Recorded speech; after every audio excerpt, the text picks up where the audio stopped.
A kú déédé àsìkò yìí, kókó inú ìwé ìròyìn la mú wá fún yín láti inú àwọn ìwé ìròyìn ilẹ̀ Nàìjíríà. Orúkọ tèmi ni Ọmágbémisọ́lá Ọmọlọ́gọ̀mádẹ àìjẹran ẹdán.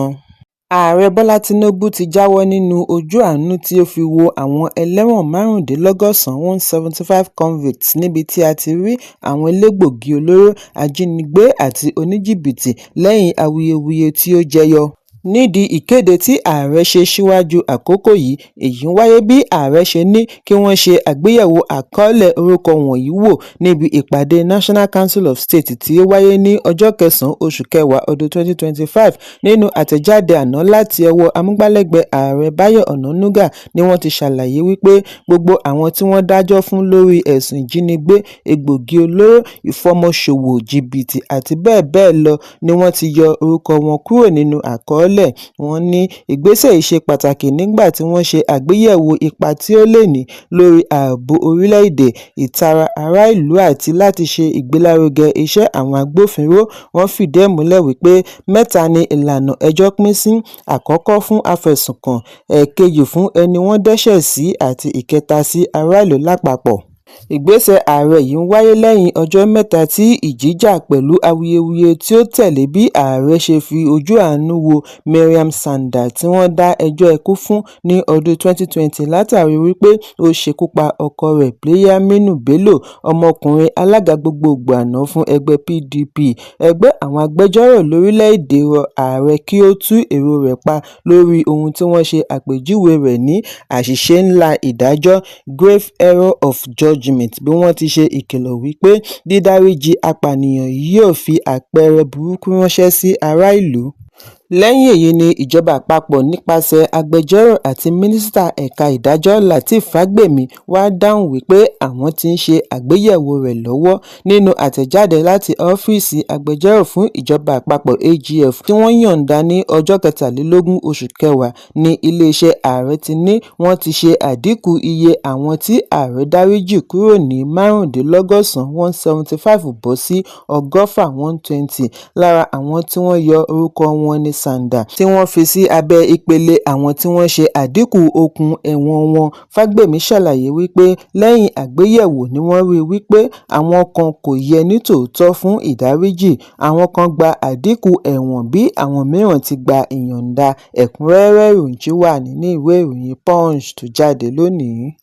Àjọ tó ń gbógun ti ìwà ìbàjẹ́ àti ìṣòwò ìlú kúmọkùmọ EFCC ti yọ̀ǹda ohun ìní tí ó lé ní 3, ọkọ̀ ìgbàlódé 2 àti 1.1 million naira tí wọ́n rí gbà lọ́wọ́ ẹnìkan tí ó ń pe ara rẹ̀ ní oníṣègùn oníjìbìtì Fatai Ọlálérè Ali tí gbogbo ènìyàn mọ̀ sí Bàbá Bọ́rẹ̀ tàbí Bàbá Ọ̀ṣun, fún ẹni tí ó lù ní jìbìtì Daniel Babátúndé Àtíogbè ní ìlú Ìbàdàn. Nínú àtẹ̀jáde àná ni àjọ EFCC ti ní àwọn gbé ìgbésẹ̀ lẹ́yìn ìdájọ́ ilé-ẹjọ́ lẹ́yìn tí wọ́n dá ẹjọ́ Ali lórí wípé ó lu Àtíogbè ní jìbìtì owó tí ó lé nígba mílíọ̀nù náírà lábẹ́ bí ó ti ń díbọ́n àti ré ikú kúrò lórí rẹ̀. Lára àwọn ilé tí ó gbà pẹ̀lú jìbìtì láti rí 5-bedroom duplex pẹ̀lú 3-bedroom bungalow ní abúlé Kásùmù, Odò Ọ̀nà Iléwé, Ìbàdàn. Òmíràn wà ní ojúnà Akànrán Amúlòkó, abúlé Ayùnrẹ́, ìjọba ìbílẹ̀ Olúyọ̀lé. Adelé adarí ẹkùn iléeṣẹ́ EFCC ní Ìbàdàn Hauwa Garba Ringim ni ó ṣe àgbékalẹ̀ nǹkan wọ̀nyí gẹ́gẹ́ bí aṣojú alága àjọ EFCC Ọlá Olúkóyèdé níbi ayẹyẹ ráńpẹ́ tí ó wáyé ní ẹkùn iléeṣẹ́ wọn. Níbi àgbékalẹ̀ ìwé àkọọ́lẹ̀ dọ́kúmẹ́ǹtì ní Olúkóyèdé ti tẹnumọ́ àfojúsùn wọn fún ìlànà òfin bí ó ti ní títẹ̀lé àṣẹ ilé-ẹjọ́ ṣe pàtàkì gẹ́gẹ́ bí àjọ ìjọba àpapọ̀. Àwọn mọ pàtàkì òfin ilé-ẹjọ́, ìdí nìyí tí àwọn fi ń ṣe iṣẹ́ wọn gẹ́gẹ́ bí òfin ṣe là á kalẹ̀. Ó fi kún un wípé àjọ wọn yóò tẹ̀síwájú àti máa lépa àwọn ọ̀daràn oníjìbìtì. Nígbà tí ó gba àwọn ìwé ohun ìní rẹ̀ padà, Àtíogbè fi ìdùnnú rẹ̀ hàn sí àjọ EFCC lórí bí wọ́n ti mú ìrètí rẹ̀ wá láì yípadà. Ó ní òun ti sọ ìrètí nù kí EFCC tó ní kí òun kọ ìwé ẹ̀dùn ọkàn pẹtíṣọ̀nù ránṣẹ́. Òun dúpẹ́ lọ́wọ́ wọn gidigidi, pàápàá jùlọ ẹkùn wọn ní ìlú Ìbàdàn, fún àṣeyọrí iṣẹ́ wọn. Èyí ń wáyé lẹ́yìn tí adájọ́ Uche Agomo láti ilé-ẹjọ́ Ìbàdàn dá ẹ̀wọ̀n ọdún 3 fún Ali. Bákan náà ni ilé-ẹjọ́ pa á láṣẹ wípé ó gbọ́dọ̀ bu ọwọ́ lu ìwé àdéhùn undertaking pẹ̀lú àjọ ọ̀tẹlẹ̀múyẹ́ DSS láti bẹ̀rẹ̀ sí hu ìwà mímọ́ kí ó sì yẹra kúrò nínú ohun tí ó bá jẹ mọ́ ìwà ọ̀daràn ní ọjọ́ iwájú. Ẹ̀kúnrẹ́rẹ́ ìròyìn wà nínú ìwé ìròyìn Punch tó jáde lónìí.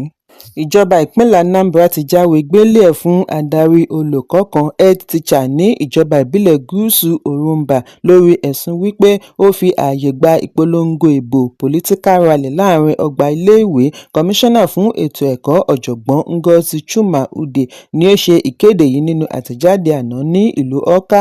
Iléeṣẹ́ ìròyìn náà jábọ̀ wípé ọjọ́ 14 oṣù kẹjọ ni mínísítírì fún ètò ẹ̀kọ́ fi àkíyèsí sákúlà léde láti figi gún lílo ọgbà iléèwé fún ìpolongo ìbò, ayẹyẹ tàbí ìpéjọpọ̀ ẹ̀sìn. Chuma Ude ní adarí iléèwé alákọ̀ọ́bẹ̀rẹ̀ Community Primary School Umunze tàpá sí àṣẹ àti ewu tí ó ní lórí akẹ́kọ̀ọ́ níbi wọ́n ti ń polongo ìbò. Ọjọ́rú ni alága ìjọba ìbílẹ̀ Gúúsù Orumba Shedrack Azubike ṣe ìdáwọ́kọ̀ fún ètò òṣèlú kan bí ó ti ń lọ lọ́wọ́ nínú ọgbà iléèwé alákọ̀ọ́bẹ̀rẹ̀. Azubike ní ìgbésẹ̀ òun lọ pẹ̀lú àṣẹ ìjọba ìpínlẹ̀ láti dènà ètò ìdìbò tí ìjọba kò fi ọwọ́ sí.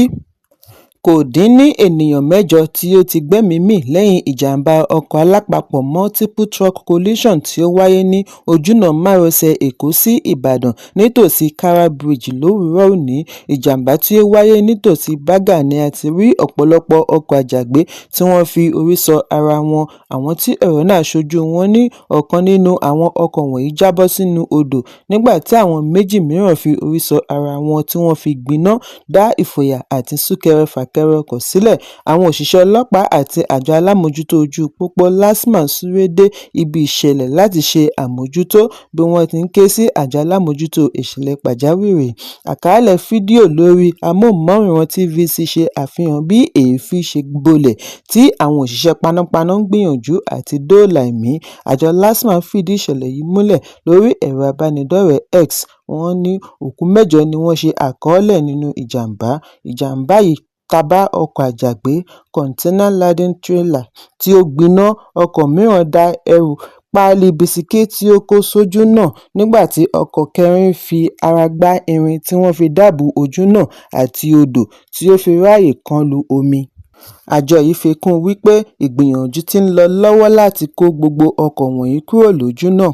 Ẹ̀kúnrẹ́rẹ́ ìròyìn wà nínú ìwé ìròyìn Daily Post tó jáde lónìí. Ìlúmọ̀ọ́ká olórin Nàìjíríà Ọlá Dipsy ti fi ẹ̀sùn kan àjọ tó ń gbógun ti ìwà ìbàjẹ́ àti ìṣòwò ìlú kùmọ̀kùmọ̀ EFCC wípé wọ́n gba mílíọ̀nù 10 náírà ní ọwọ́ rẹ̀. Olórin tàkasúfèé ṣe ẹ̀sùn lẹ́yìn bíi ọdún kan tí àjọ EFCC fi ọwọ́ ṣìkún òfin mú níbi ìkọlù kan tí ó wáyé lálẹ́ nínú ẹ́stéètì rẹ̀. Ìròyìn jábọ̀ wípé wọ́n mú Ọlá Dipsy pẹ̀lú àwọn alábàágbélé rẹ̀ lórí ẹ̀sùn jìbìtì nínú oṣù kọkànlá ọdún 2024. Lẹ́yìn ọjọ́ 5 nínú àhámọ́ ni ó tó gba ìyọ̀ǹda. Nígbà tó ń sọ̀rọ̀ nípa ìrírí rẹ̀ pẹ̀lú EFCC, Ọlá Dipsy sọ níbi ìfọ̀rọ̀wánilẹ́nuwò lórí ètò Trending Podcast wípé lẹ́yìn ìwádìí EFCC wọn kò rí ohunkóhun tí ó jọ bí àkóbá ní ara rẹ̀. Ó ní Nàìjíríà kàn ṣẹlẹ̀ sí òun ni. EFCC kó gbogbo wọn jọ sí ibì kan tó ń rùn bíi sandíìnì pẹ̀lú oúnjẹ rádaràda kan tí wọ́n fi ń bọ́ wọn. Ó ní níwọ̀nba ìgbà tí EFCC kò ti bá ohunkóhun lára rẹ̀, kò yẹ kí òun pẹ́ níbẹ̀. Pabambarì ibẹ̀ ni ti mílíọ̀nù 10 náírà tí wọ́n tún gbà ní ọwọ́ rẹ̀ kí wọ́n tó gba ìyọ̀ǹda rẹ̀. Nígbà tí wọ́n béèrè bóyá ó ní lọ́kàn àti bá EFCC ṣẹjọ́, ó ní ta ni bàbá òun ńlẹ̀ yìí. Ẹ̀kúnrẹ́rẹ́ ìròyìn wà nínú ìwé ìròyìn Daily Post tó jáde lónìí. Kókó inú ìwé ìròyìn àsìkò yìí kò ní jù báyìí lọ.